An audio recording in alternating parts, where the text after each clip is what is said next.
Hi guys, good morning. Dito ako ngayon sa dito ako ngayon sa mga dalampasigan ng dagat. Nguha tayo guys. Parang wala naman dito makain.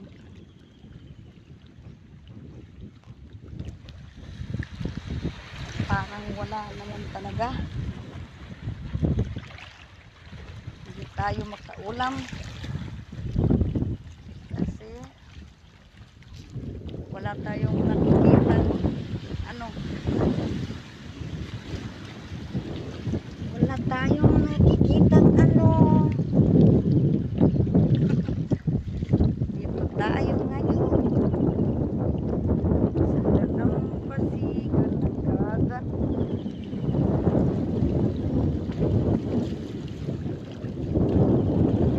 Hirap pala dito maghanap ng ulam. Iba doon sa amin. Kasi sa amin, pagdating mo sa dalampasigan ng dagat, dami-dami na maikot. Guba-guba. Kahit ano-ano.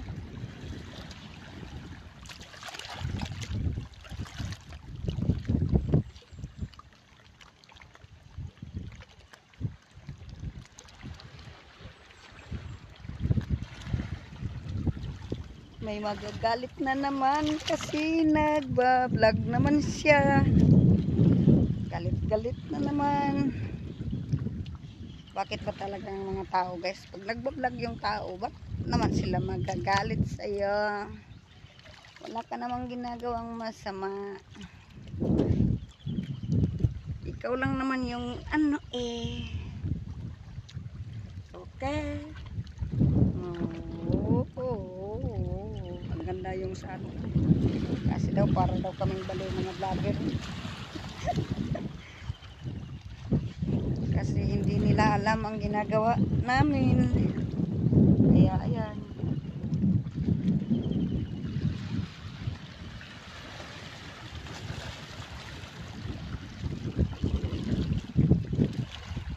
Ginagawa namin ang dapat ginagawa.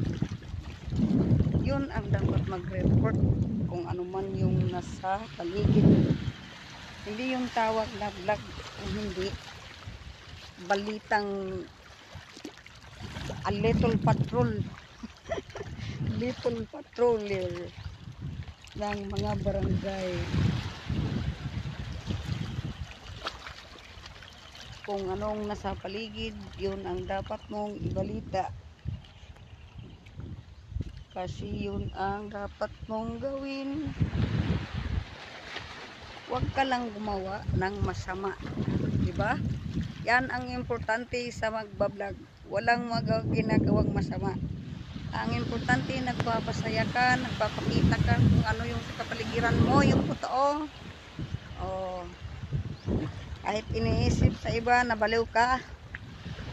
Pero balang araw maintindihan nyo yung mga ginagawa ng nagbablog na yun pala talaga ang dapat malaman ng buong mundo, na yun pala ang mga pangyayaring hindi inabot ng kamera.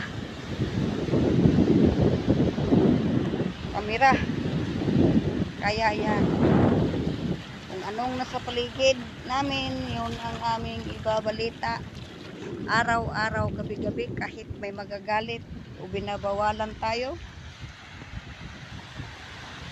Hello mama, tingnan mo mama yung ko dito ako ngayon sa dalampasigan ng dagat to. Kikita mo yan, kasi ang update ko sa mama ko sa mga mga kamag-anak ko na ayan pala, nandiyan pa rin siya kahit nasa malayo. Nakikita nyo pa rin ako. Okay. Kayo mag-alala.